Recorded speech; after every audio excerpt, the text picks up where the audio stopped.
Good morning. Happy Sunday again. You had me 3 times. Yay, you got me again. I hope everyone is doing blessed and feeling favored today. Let the Lord be with you today.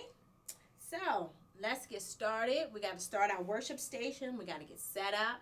So, if you're ready, here we go. Let's set up our worship station. We're still using our white cloth as you can put your cross and your tea light. Let us have a prayer. God of adventures, you are here with us on every path we take. Open our hearts so that we may learn about you today. Amen. So we hear our final story of Christmas. Yep, it's like a new birth, a new story, and then you have your final act. But it's always good because it's good news. We're spreading the good news, remember? Here we are at our final story at Christmas. The story that we'll be reading today is called Visitors from the East. It will probably not sound quite like you used to hear, but I think you'll recognize it anyway. Well, let's talk about the differences in a few minutes. Okay, got my story. It's all ready. Visitors from the East, based on Matthew 2, 1 through 12. I imagine getting ready for a long trip. The one that would take months. What would you pack? In this story, some people go on a trip that took years. They weren't even sure where they were going. In the land east of Bethlehem lives some magic. These people studied the stars in the night skies. They looked for new stars, too. One night they saw a new star, a bright star.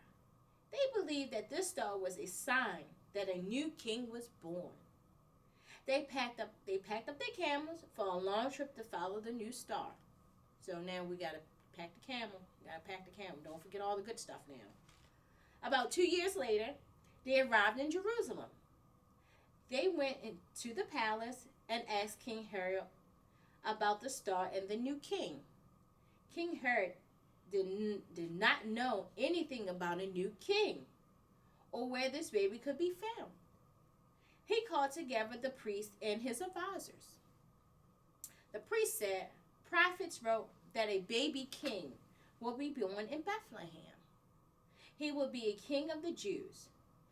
This might be the reason for the star. Hearing about a new king did not make King Herod happy. There could be only one king in the land, and he was the king. But King Herod was clever. He asked the Magi to follow the bright star until they found the new king. When you find the new king, said King Herod, come tell me where he is, so that I could honor him too. The Magi followed the star in Bethlehem and led them to a house where they found Mary and the child Jesus. The Magi knelt before the child.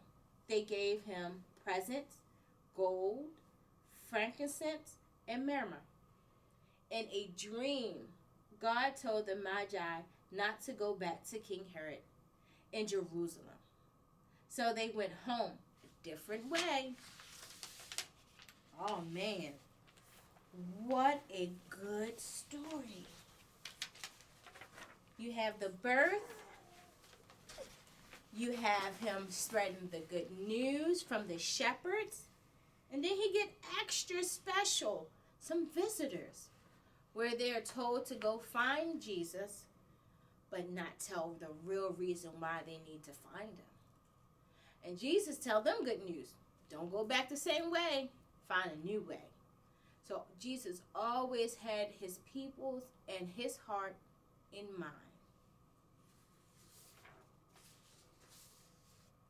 Now, normally when we talk about the birth of Jesus, we hear about Bethlehem and the manger, the angels and the shepherds, and then we talk about the 3 wise men arriving after following the star and presenting the baby with gifts.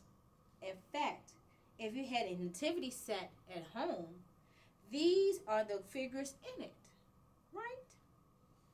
But what would we know from the Bible is that while the men did see the star, they decided that it meant that the new king has been born.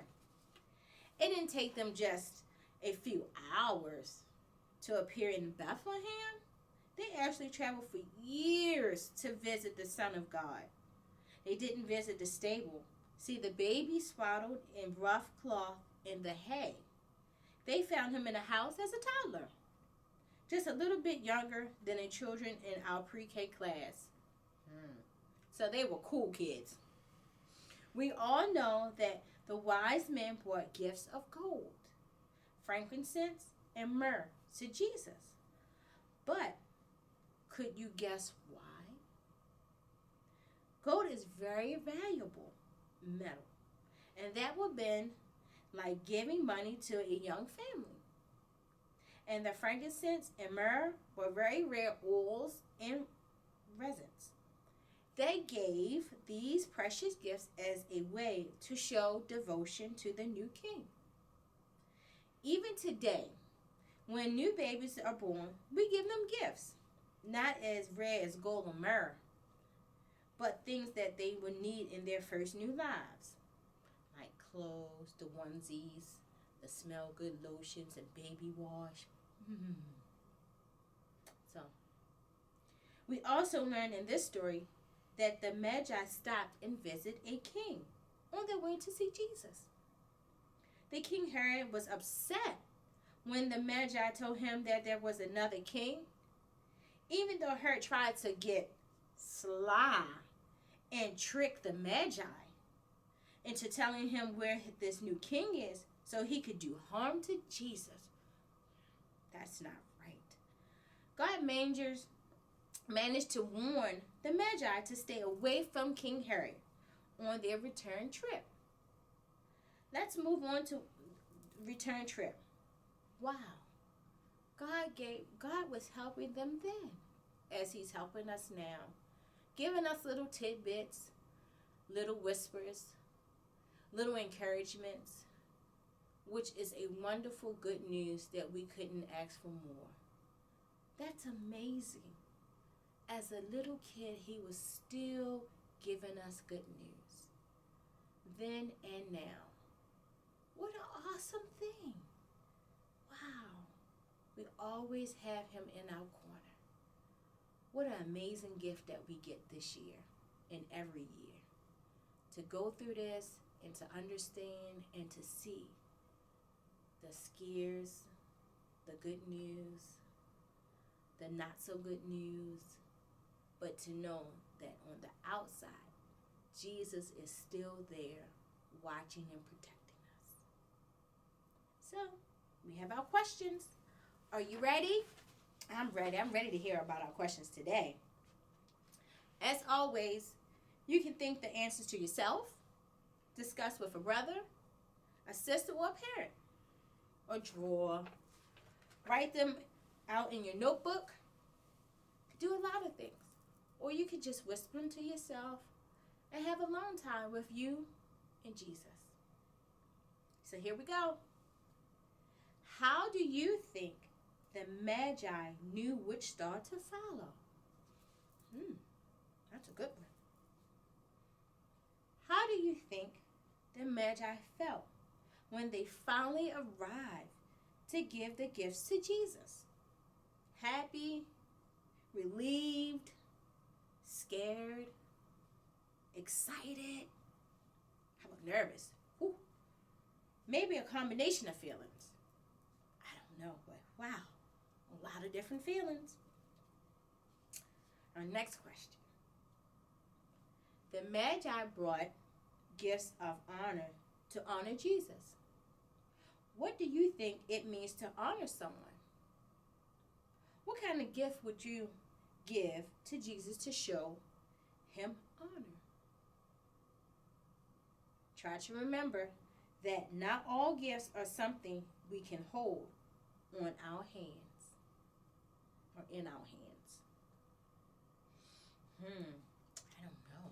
That's a good back then we didn't have Amazon. Lastly, our question: what do you think the Magi felt on their way home? Now, don't forget, they couldn't go back the same way.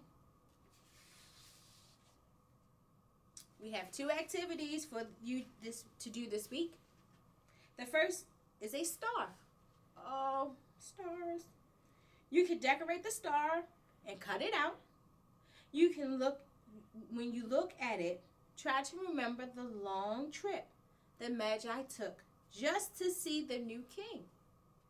The other is a blessing. You can color this one too, but put it near the door. Guests when guests visit your home. Use this page. Try to bless everyone who leaves your home. There are 2 extra videos attached to the emails sent to the parents. I don't think I'm supposed to read that part. No. But just think, you're sharing good news. So if anyone comes to your house, or someone might feel a little anxious or sad, you can use your star and you can give them a blessing. And that should definitely help. Because the blessing is coming from you, from your beautiful heart, and your beautiful mind. What a blessing. So, we're going to wrap up with our closing prayer. I hope that everyone enjoyed these lessons. I surely did. This was great fun. I hope everyone have a blessed and beautiful day, and continue to shine your light of God's blessing. Lord, bless you and protect you. The Lord made his face shine on you and be gracious to you. The Lord lift up his face to you and grant you peace. Peace and blessings. Amen.